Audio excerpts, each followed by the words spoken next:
Hello, welcome to the 7th video in this series. We're now going to continue looking at hooks, moving on to the useState hook. In the last video, we started looking at hooks and we looked at the useRef hook. When we tried to use a ref to store some state, one of the big downsides of this was that when we changed the current value, so here I'm just mutating it directly, but also when we try just setting the current value, that didn't trigger a render. So that's inconvenient at the least. So before we actually look at useState, we're going to create, imagine like useState didn't exist, and we're going to try and create our own version of it, only using what we already have. The reason I'm going to start looking at custom hooks, even though we've only looked at one hook so far, is to try and demystify the fact that a custom hook isn't anything special. Like it has a name, like for this pattern called custom hooks. But I've heard people saying things like, "Oh, I've learned hooks, but I haven't got onto custom hooks yet." So what we're going to do is we're going to create a little abstraction around useRef that gives us this ability to, whenever we update that value, it's going to automatically call render for us so that we don't have to keep remembering to call render ourselves. So that'll be just a nice little helper thing. And remember, we're just pretending that useState doesn't exist. So we wouldn't actually do this in real code. It's purely just to get us thinking about hooks a bit more and get us thinking about what useState is. So we're going to pretend useState doesn't exist, and we're going to create it. So we want this to be kind of state2 is React. Oh, sorry, yep. I want useState. So we still want to say what the starting value should be the very first time this code gets kicked off. So we want to say, here's the starting value. So then down here, we'll do something like state2.set, and then we'll create state2 get the current value. It's just making this API up, and then we're going to, so it's going to generate an array. So then we're just going to update pushing a new array into it. And that's going to automatically render for us once we've implemented it. So then down here, we'll again say state2.get.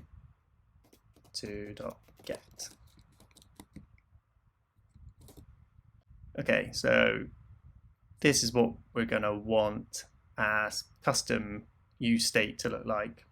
So this is going to return a set function and a get function. And set's going to take the new value. We're going to need a way of storing that state. So what we are going to do is we're going to use our ref, state ref, to create a box for us to store our state in. So here is when we do use ref, and here's where we can pass in that starting value. And now, so get is always going to return stateRef.current, and set is going to do stateRef.current equals new value, and we want it to automatically render the app whenever that changes. This already is now a custom hook, and as we can see, it is just a function, and that function is using a hook. So it is a custom hook. Let's see, does it work? So buy flower.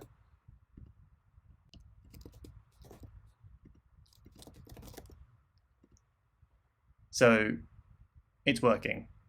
So this works doing this type of design. you get given some object with a set and a get method. But a downside to this is the fact that we're here, every time we call our useState, so every time this app renders, we're always returning a new object, but we're also returning a new get function every single time. And we're also returning a new set function every time. And that's not causing us any immediate problems. As I said, it's the type of thing that starts to fight against other parts of React as we get onto more complex things or as you try and scale up your app. So it's kind of one of those things you have to take my word on it for now. So to fix this, what we're going to do is, so here we're not going to return a get function. Instead, we're just going to return, we'll say get, we'll just say here, the value is just immediately that value.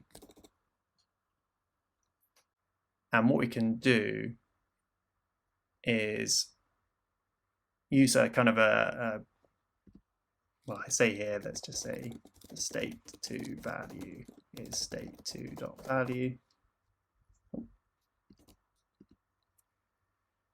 So the app is rendering, so we're just immediately going to say, I just want to know what the value is of the state as the component is currently rendering, so that then throughout the rest of this code, we know that this value is going to be the one that we saw here. So it's not going to change. It's impossible that it's going to change midway through. So I'll just say here, the value and the value. So when this on button click runs, we know that the time that this function was created, the value it's going to access here will be the exact same value as the time when this function was created. But it's a bit annoying, this 2-line thing. So we're going to use some newer syntax of destructuring.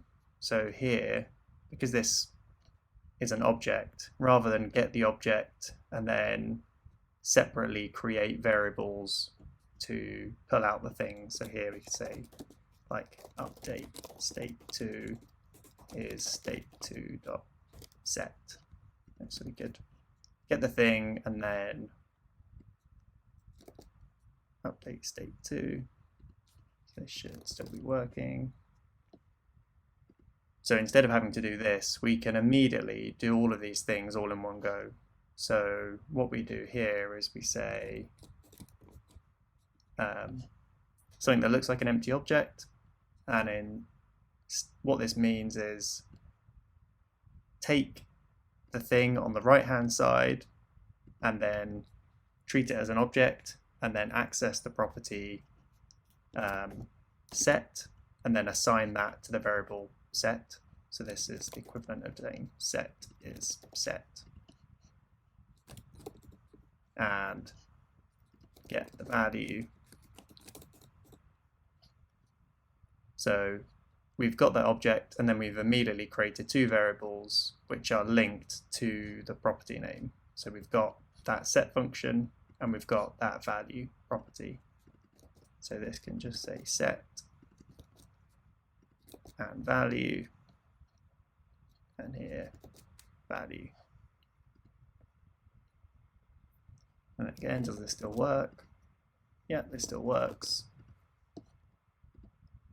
So if the value isn't changing, so if this app keeps rendering because something else is changing, but the actual array is the same as it was, this value, the value we have in this variable called value, confusingly, will be exactly the same. So whenever we try and do comparisons on it, it's going to be the exact same thing, and that helps us out. Set, though, is we're still returning a new set function every time. Let's keep that in mind. The downside to this API that we've just created is that, say I wanted a second bit of state. So let's say I want to call state again for a second time. This is one of the big points of hooks, is you can call them multiple times so that you can use them in different ways. But we've already created a variable called set and value, so we can't create another variable called set and value. Set has already been declared. So here we'd have to kind of give these individual names. Say set is set1, and this is value1, and this will be like set2, and this is value2. And naming the values anyway is probably a good idea, because this value isn't a very great name for a variable. The hook doesn't know. The hook to here, it doesn't know what state. It doesn't know that it's the list of to-dos. It's just, I'm going to let you store some state. So it doesn't know what's a good name to put here. So what we have to here say what is a good name for it. So this could be like to-dos, and here set to-dos, and then this will be, so here set to-dos. This is just our to-dos and photos. And then if we want more state, then we can give these other names appropriate for whatever it is. Say this is some counter, so that counter is going to start at 0, and that's a counter, and set counter. So this is good. We've got around that problem of wanting multiple bits of state and the name clashes. But now, if we're going to be doing this every time anyway, if we're always going to be returning these two things and really always want someone to rename them, because there's not a great reason not to give them better names, then we might as well just return this as an array. So we might as well just return an array where the first value will be the function to set it, and then the second value will be, actually let's flip this around the other way just to match. There we go. So the first value is going to be the current value, and then the second value in the array will return the setter. So this now becomes, so we don't want to treat the thing on the right as an object and read properties. We want to treat it as an array and read indexes. So the first thing will be the actual to-dos, and the second thing will be a thing to set the to-dos. So this will be a counter, and then the second value will be set counter. And again, now does this work? Yes, it does. So now this is actually, this is what the actual official React.useState looks like. It returns an array, and the first value is the current value, and the second one is the setter. And the other nice advantage this has is when you minify this code, because this is kind of just a variable name, it means that you can optimize, you can run a minifier or uglifier that can take, so we're not actually using this, but it can see to-dos here, and because it's a variable, it's not just something global, it's like local to this function, it means the code can see everywhere that accesses that thing, and it could just replace this with like T, and that could be T, and that could be T, and the code will still work, and the same for set. This could just be like Z, and it can see here that should be Z, and it knows that that's a safe change as long as no one's calling to string on this function and expecting the actual code to look exactly the same. It's, ignoring weird meta programming edge cases, that's a safe transformation, and the code's still going to work. So this style of returning things from hooks like this minifies really nicely. So when you're actually building the app and sending it over the internet, you can make the app smaller so it downloads quicker. So if there's nothing special about a custom hook, why did I call it use at the front and make it look like there's something special? And that's, so just to show, if I said instead this is like my state hook, and then here we say my state hook. Save that, make sure it's loaded. So here, it does still work. So I could have called this function something else, but the reason we don't do that is because of the rules of hooks that we covered in the last video. And because there are rules around using hooks, it's we need to kind of, to help people stick to those rules, we need to make it obvious when a hook is being used. So now that I've called this just my state hook, like yes, I say hook at the end, but let's just say this was called my state.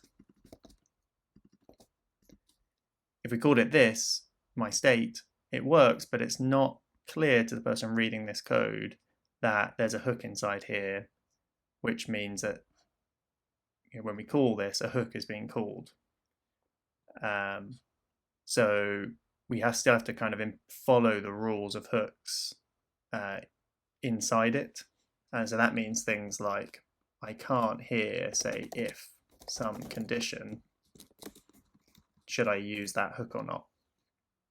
I'm not getting any errors here from that ESLint hook that we looked at last time, because the ESLint hook doesn't know that this is a hook. It just thinks you're calling a function, and it's going to allow you to call functions in conditionals, but it's it's not aware that because this is now sometimes getting called or not, that means the hooks inside that function are sometimes being called or not.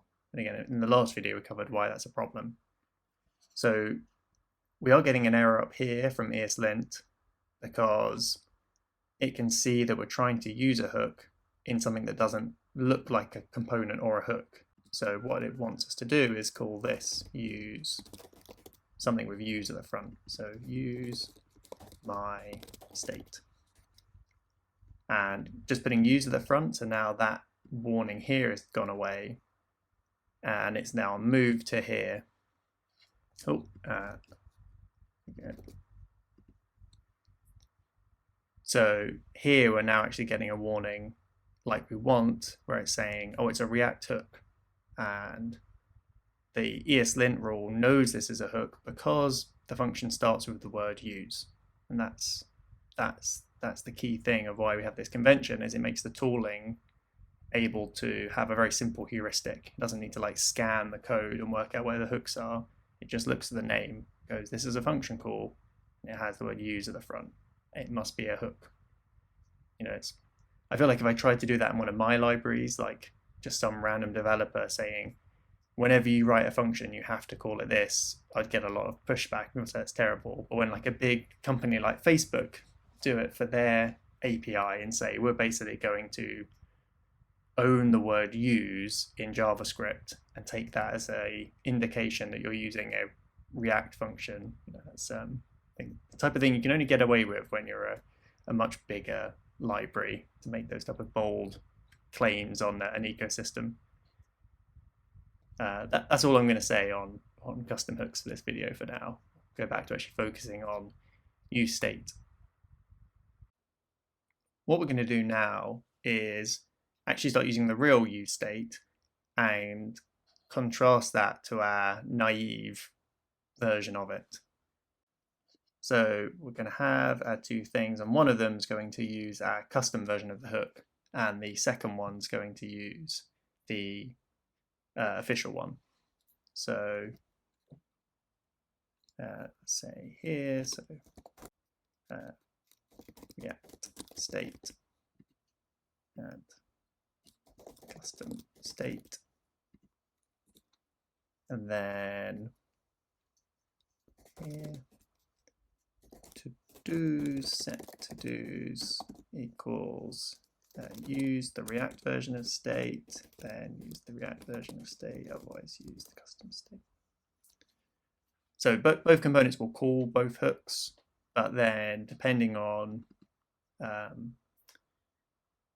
then we'll tell one app when you actually are reading and writing, then the variables they're accessing are being created from the stuff that was given to them from the appropriate hook. So we'll say to the top one, that can use React state false, and the second one, use React state.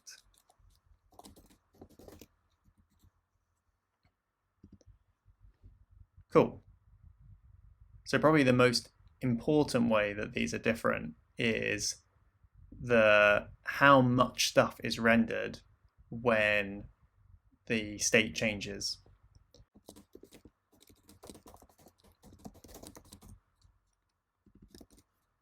I'll put that down here. Put it up here as well.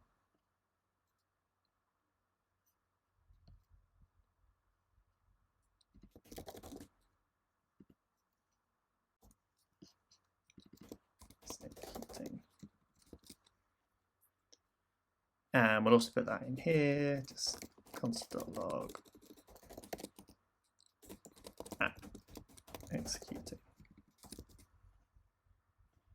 So when the app initially loads, like the whole app, the whole thing, rather than just this particular app component, we'll see that random component that function had to be run, and then the app was then ran twice because we've got two different instances of it, and then random component was executed again.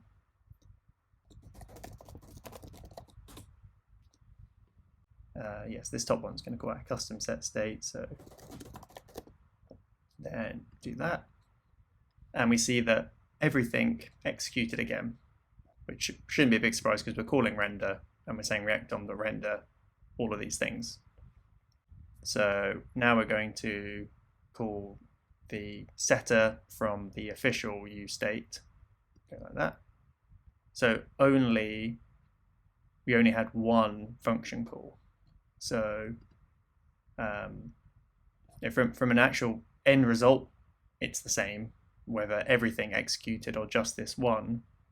That now means that even though if we had loads and loads, say we had 100 of these to-do apps, it's only going to have to run the function for the bit where we actually think the state change is going to have an effect. So that gives us a real great way of keeping the state updates fast and responsive. So if it wasn't clear, so its children will also get rendered. So it's from that component kind of down. So say in here, console.log to do executing.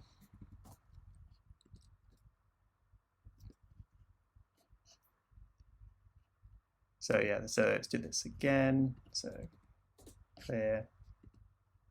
So now in here, we'll say 1, and we'll get this to do, the app, this component updated, and then this to do updated. And then if I had a second one, we now get app and then 2 to-dos because this updated, and then it's both of its children updated. But at least if there was 100 to-dos up in this one, so this loads up here, then let's clear this again.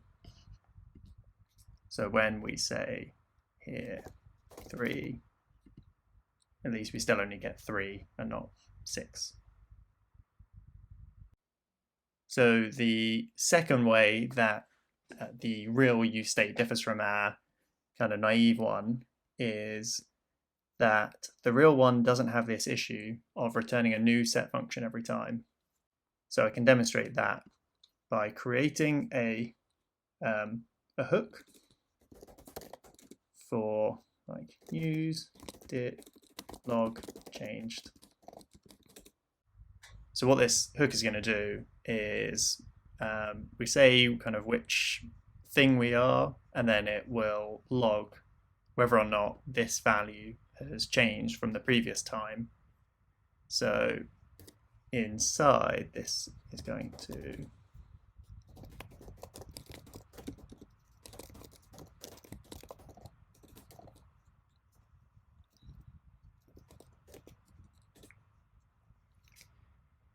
So we have a ref so this hook can have a bit of memory, and it's going to keep, so we'll start it with the first value it's seen, and we'll say if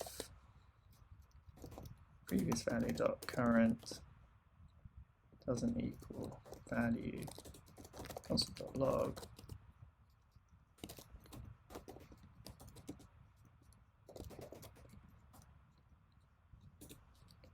and then previous value dot current equals value. If we go into here and we update things, the one that's saying use my state, this one is saying, yeah, that the set to dos is changing each time, but this second one that's using the built-in React.useState, that hook is saying that no, the function is always the same function. It's not logging. So there are some extra hooks that React gives. There's like React.useCallback and React.useMemo to achieve similar things. So we could achieve the same thing with this, but we're not trying to make our custom one exactly like the real one. It was just to kick us off. So the third way that it's different is it gives you, there are two ways to update. So in our one, the only thing you can do is pass in a new value and that will update. Whereas one thing you can do with the official one, so our one doesn't support this, so if I try and do it with our one, it'll break. But so it's quite common to need to update something based on the current value, and there are some other advantages to this API. But what you can do is, instead of saying here set to dos and passing in the new value, you can use like an updater function. So you can say set to dos, and here instead of passing in the new value, you can get given the current value and then return an updated version of it. Current value dot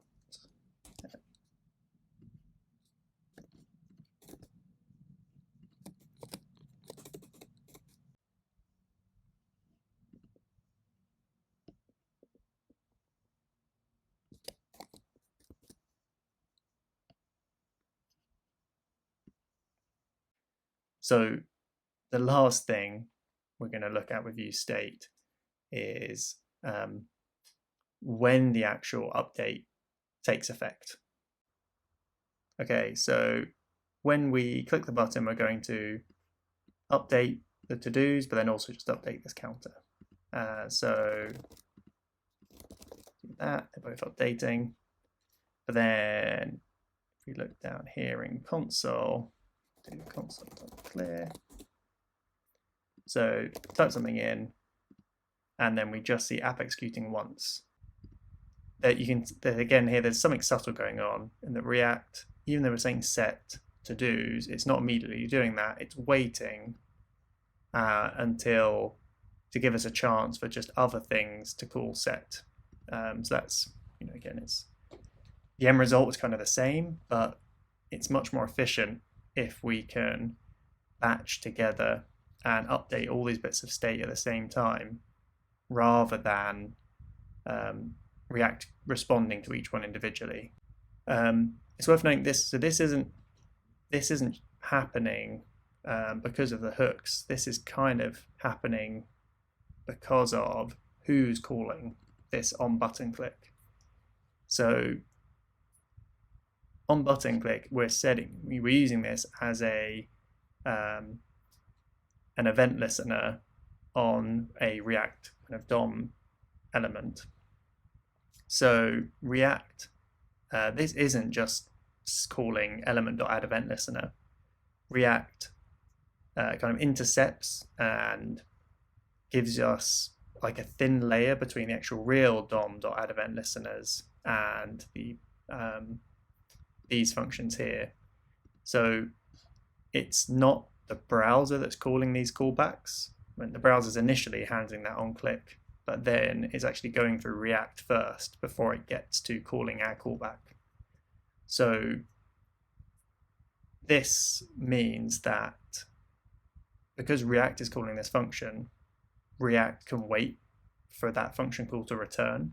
So it calls our callback, and we call the set, but it knows, because React's already running, it's already set a flag saying I'm executing stuff.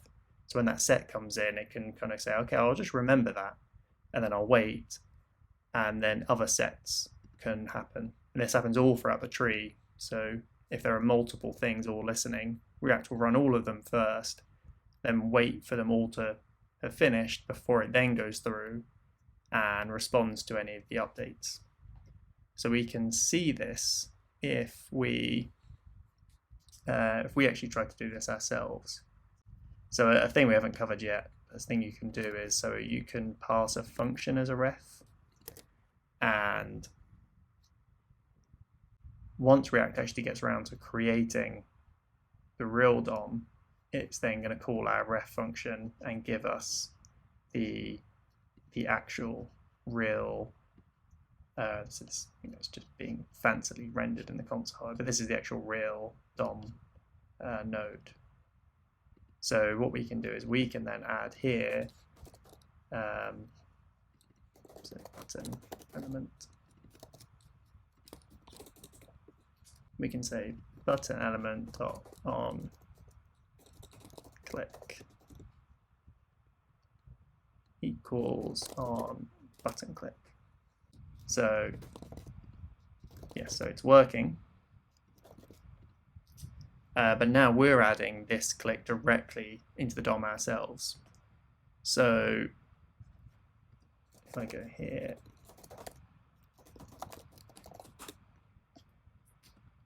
when I type in something here, then we do that, we actually get two app executing. But it's something to be aware of, that if you have your own things running, like if you're just creating a set timeout, and that timeout's then executing a bunch of things, then you don't get that batching. And each time you call set, that's separately going to cause the whole function to run. And again, that's not a big problem. Like, these things should run quickly, but it's the type of thing that causes problems as the thing scales and as you have a bigger, more and more code doing more and more things. So it's something to be aware of, that updates to state sometimes batch. There is a way of, so this is like an experimental API, so caution, here be dragons, but there is a way to explicitly get back into this batching behavior, even if some other bit of code is actually executing and triggering the updates to run. So what we're saying here is so previously, back when React was doing the on click, React was already kind of going, okay, I'm calling some callback codes which may cause an update, so delay and responding to any updates, any state changes. Whereas our problem, when we've got some other bit of code that's triggering the code, when it gets to set to dos, previously React was like, oh, well, that set to dos came out of nowhere. It doesn't know how long to wait for everything to finish. It has no idea what's going on. So whereas what we're doing here is we're actually giving React a chance to say, okay, a bunch of updates are about to happen. So and they're all going to happen inside this function.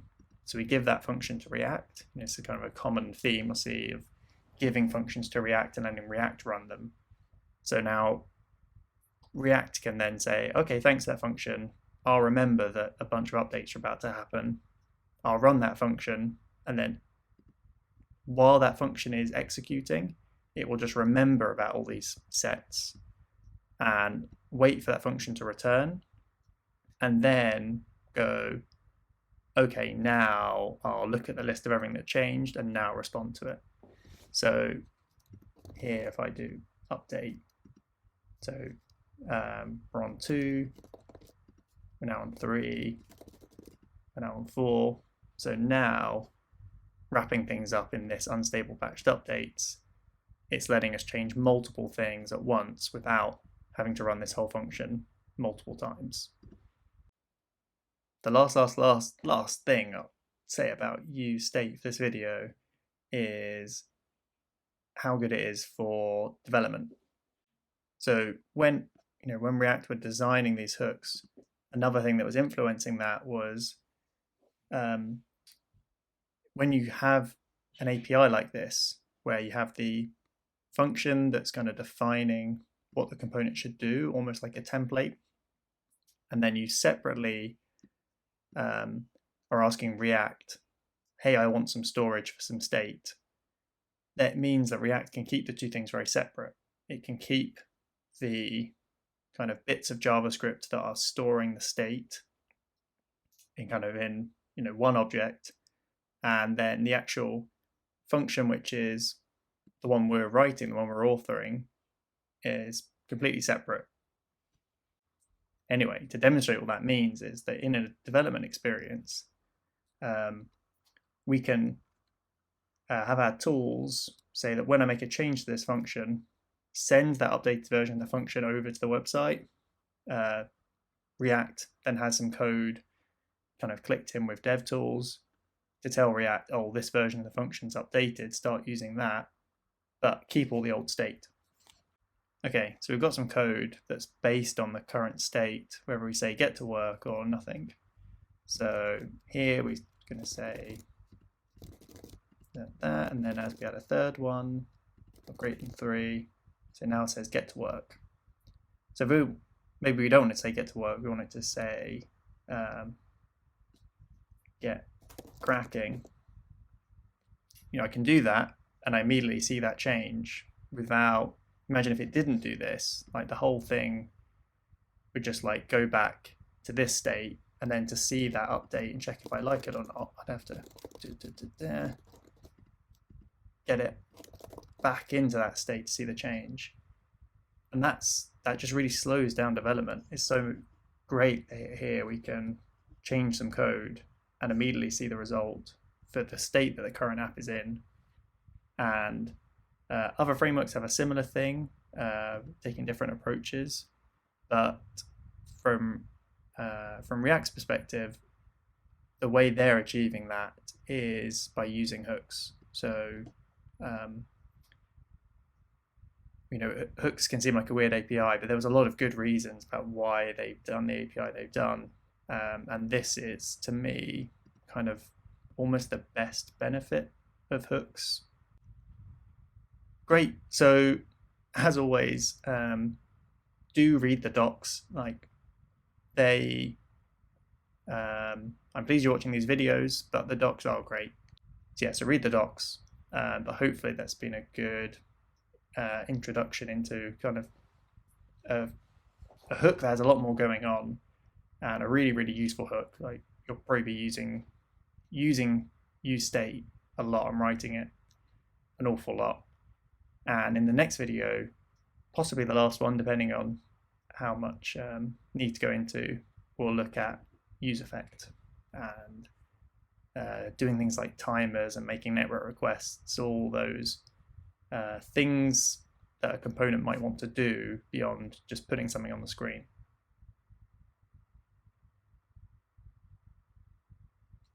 Thanks.